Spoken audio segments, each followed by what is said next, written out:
So we learned that we can use other pins apart from pyrokinesis, and that noise are only visible when you scan.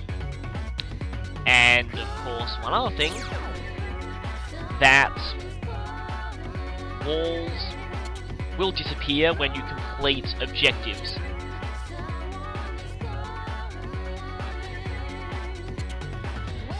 So whenever you see one of those red guys, talk to them. There's probably a wall close by and an optional mission to clear it. Well, most of the time they're not optional. Now this dialogue that's coming up next, this is basically an explanation for the fact that battles take place over 2 screens.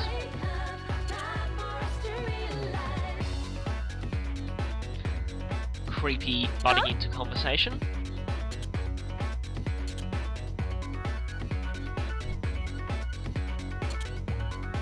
Yes, so, yeah, as he says, the noise exists on both screens, but they are the same noise. So any damage that Shiki does to noise will carry over to Neku's screen, and vice versa.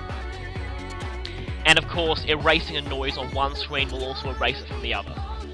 So they have the same HP on both screens. But sometimes they'll have different behaviours. You'll see later.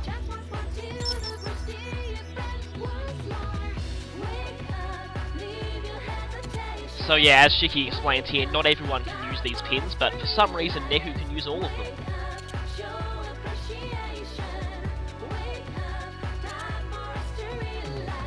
Well, that's probably what the player's thinking right about now, because you sort of have to be able to use all of them, because, you know. What? Yeah, now that I think about it, looking at the bottom screen, yes he does. Now, I'm not going to spoil anything about the plot, but I will say one thing. This game's plot is very fond of the Chekhov's gun plot device. If you don't know what that means, it's basically something that's introduced early on that seems really insignificant, later turns out to be absolutely vital to the plot. Yes, this game uses that an awful lot. So most of the things that are introduced now will become very, very important later.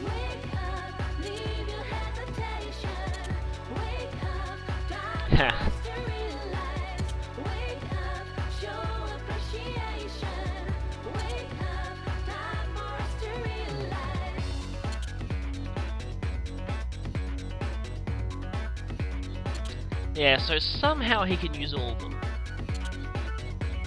And of course, this chapter pretty much introduces the theme that players need to work together to complete the missions. Something that will become very obvious later on.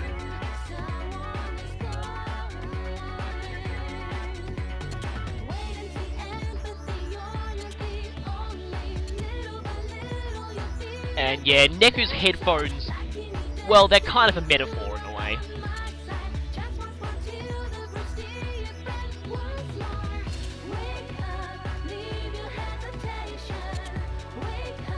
Yeah, and like I said before, Neku, kind of interesting for an RPG protagonist. It's kind of rare you get one that's just this openly antisocial.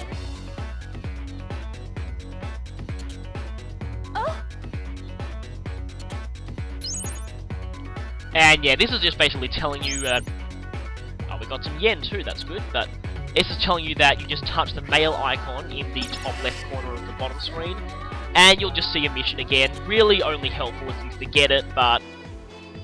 Now, I apologise for the music changing here. It's because my emulator crashed and I had to re-record this section, so yeah. The music in the, overworld, as they call it, is actually kind of random every time. But now, no time to explain that, because we're going to be introduced to some new characters.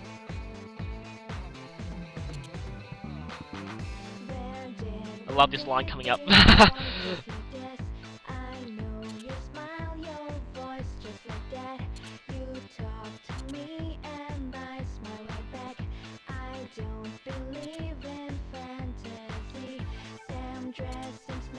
so people who can't be scanned.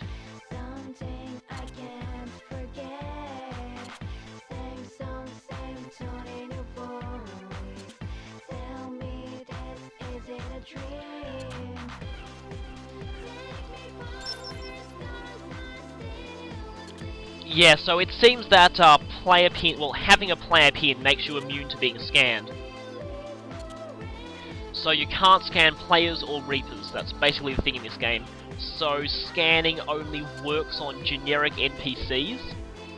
That makes it sound pretty useless, doesn't it?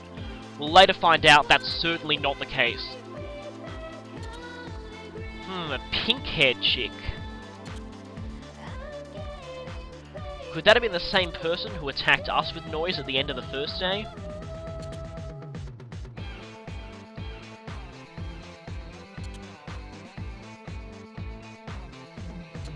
Did he just hesitate there?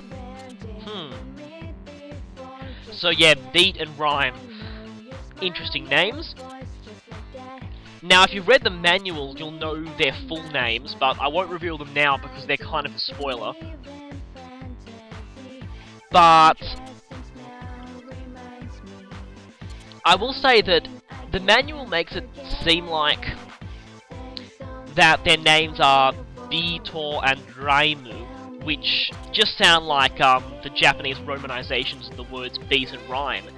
Actually, they're not. They're actually proper Japanese names, written in kanji. And if you know kanji, they're actually quite meaningful, but I'll probably explain that later to avoid spoiling things. And later on you'll realise that is so true. If you don't use your phones, then... So, right, we need to ask these guys some questions, and these things will all be helpful at clarifying plot points, or just general gameplay stuff. So basically the phones are really useful. They're basically your menu screen. Oh, that's nice. And in fact, we'll certainly want to be taking this pin, because as we'll see later, this is our first healing pin. If we didn't have one of these, we'd be really, really screwed. And I mean really screwed later on. So, the girl with the pink hair.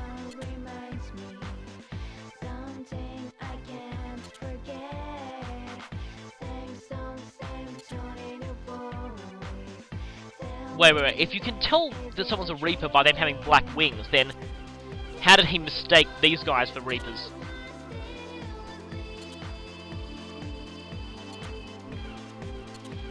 That's just Beat. He has a habit of rushing into things. Later on you'll find that in that way he's kind of like a polar opposite to Neku.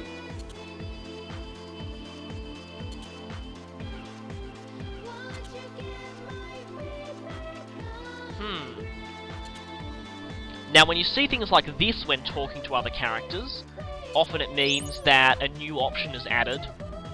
So I just thought it makes more sense to select this one next.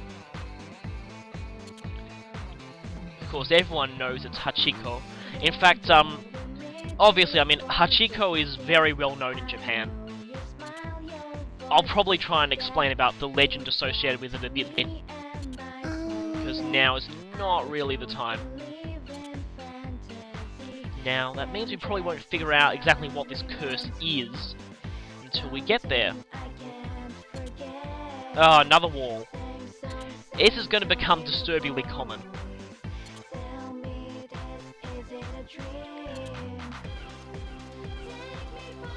The walls just seem to be part of the game. Wait, I tried breaking the walls and they don't break. Department of Redundancy department right there.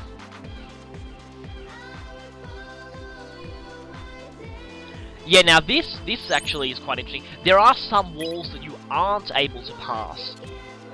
They're just there to... In each day, you're only restricted to a certain area in Shibuya. Some missions allow you to sort of free roam more areas than others, but most of the early ones have you stuck in a very small area, just until you get used to things.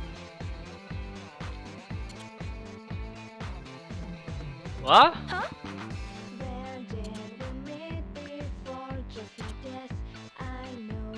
So yes, there are other players in the game while you're doing the missions.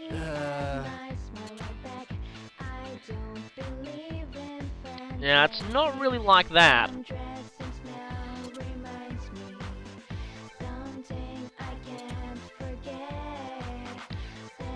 Yeah, certainly doesn't sound like a good thing to let those timers hit 0. Thankfully, it doesn't actually happen in-game.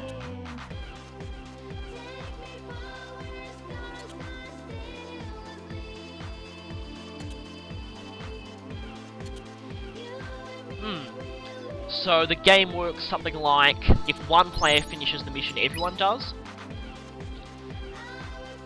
That's certainly interesting.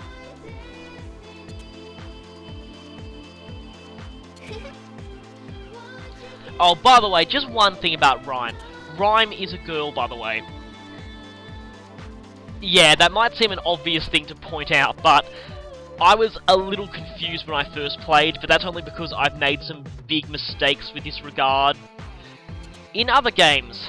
Damn you, Fire Emblem 7 Lucius. I mean, yeah, Japanese games. Sometimes it's a little hard to tell people's gender in some cases, but yes, Rhyme is a girl.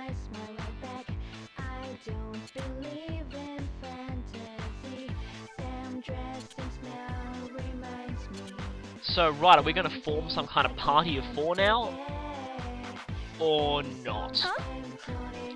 No, you know that obviously can't happen because this game works. The way this game works is you only have 2 characters at one time. Right, now Neku is about to engage in an enormous rant about how he basically, put bluntly, thinks the power of friendship sucks. Again, another rare trait for an RPG protagonist. Again, do they look like Reapers to you? They don't have wings, so it's pretty obvious. And Reapers tend not to dress like that.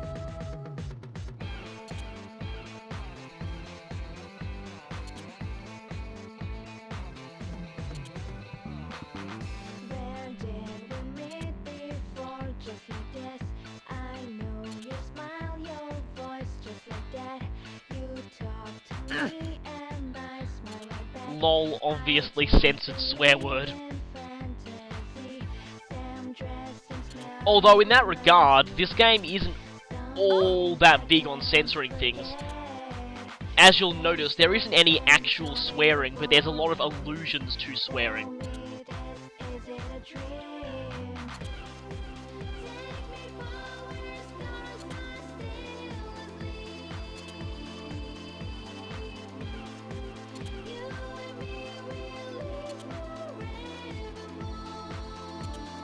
And again, the whole partners are supposed to trust each other, and of course they can't scan each other though.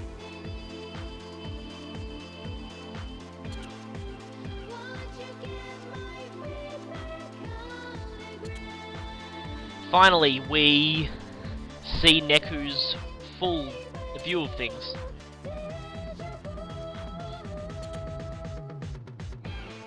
Right, now in the next part, we'll be continuing on with the mission, after all that text. Again with the phone. Yep, cure drink. That's going to be saving our lives a lot later on. Okay, next time we will show the phone menu.